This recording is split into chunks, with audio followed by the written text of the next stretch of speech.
태초에 하나님이 천지를 창조하시니라.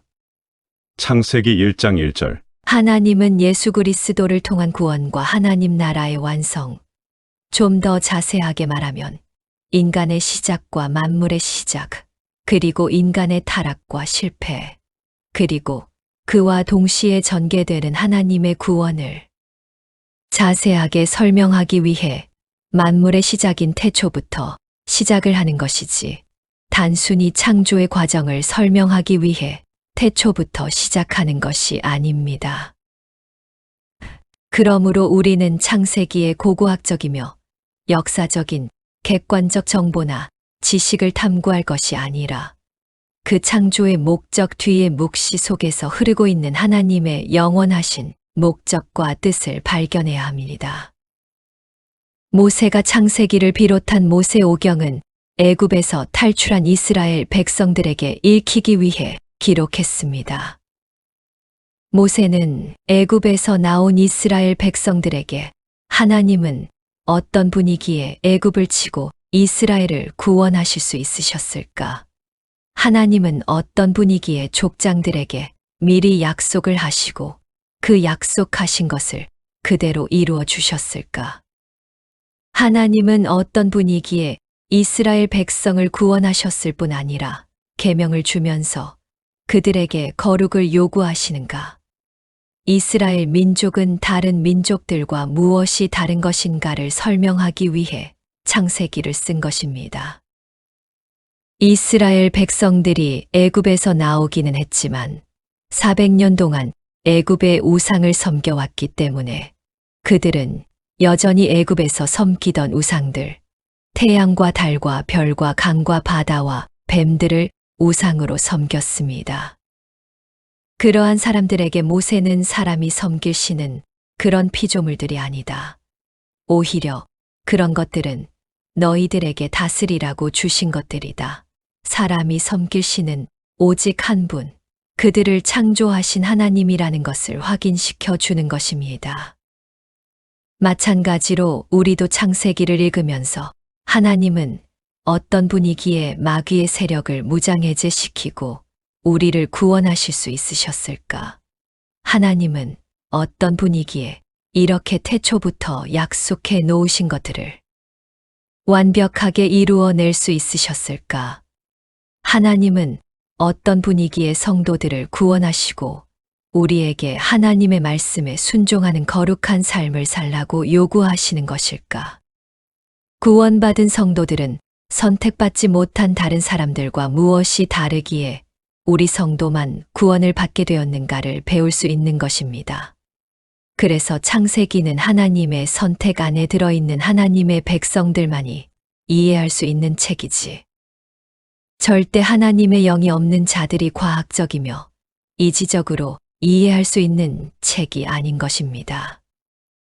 창세기를 잘 보면 하나님께서 처음부터 산자와 죽은 자를 가르고 계신 것을 볼 수 있습니다. 하나님은 오직 하나님의 택한 자들에 관해서만 관심을 갖고 계십니다. 그래서 성경은 아벨이나 에녹 같은 산자들, 다른 말로 하나님의 라인인 인물들의 나이는 정확하게 기록을 하고 있지만 가인의 후손들의 나이는 기록하고 있지 않습니다.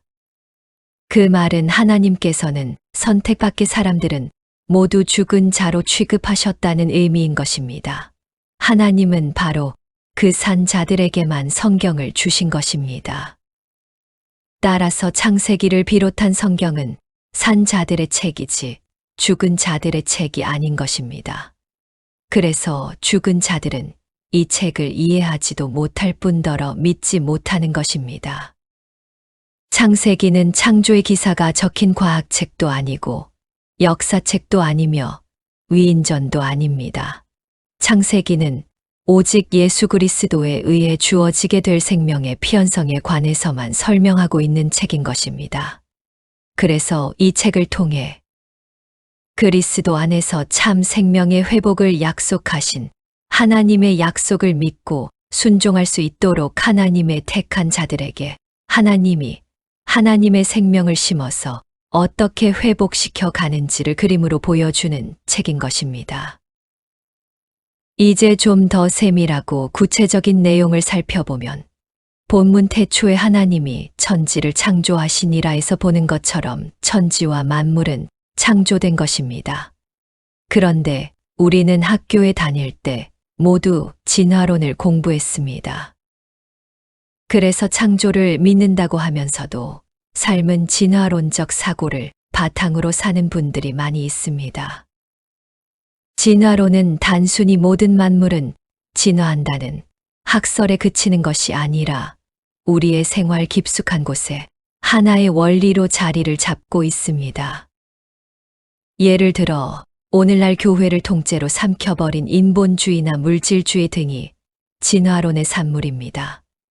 진화론은 초월을 부정하고 유물론적 이해로 세상을 바라보는 것이기 때문에 그들에게는 이 세상이 전부일 뿐입니다. 그리고 그들에게는 죄의 개념도 없습니다. 그들에게 있어서 죄는 아직 온전히 진화되지 못한 미숙함일 뿐이지 죄가 아닌 것입니다. 그렇게 이 세상만이 전부라고 믿으며 죄의 개념도 없는 그들은 이 세상의 힘을 추구하여 높은 곳에 올라가는 것을 최고의 목표로 삼습니다. 그게 진화론적 삶입니다. 오늘날 기독교가 창조론을 믿는다고 하면서 삶은 진화론적으로 살고 있는 것을 보면 그 진화론이 우리의 삶을 얼마나 깊이 잠식하고 있는지 짐작이 가실 것입니다. 우리에게는 진화론자들에게는 없는 믿음이라는 것이 있어서 그러한 불합리한 점들이나 설명이 안 되는 부분들이 그냥 믿어지게 되는 것입니다. 만물은 창조된 것입니다. 아울러 기독교의 역사관은 직선적 역사관입니다. 창조로 시작이 되어 언젠가 끝이 나게 될 역사관이 바로 직선적 역사관인 것입니다. 시작하신 분께서 언젠가 끝을 내신다는 것을 우리는 믿고 있는 것입니다. 작은 시계 하나가 조립되어 완성이 될 때에도 시계 조립공이라는 외부의 힘, 에너지가 부품을 가지고 순서에 따라 질서 있게 조립을 하는 일을 해야 시계라는 것이 탄생이 되는 것입니다. 설사 시계의 부품들이 자생적이며 우발적으로 생겨났다 하더라도 누군가 지적인 존재가 그것을 질서 있게 순서에 따라 조립을 하는 일.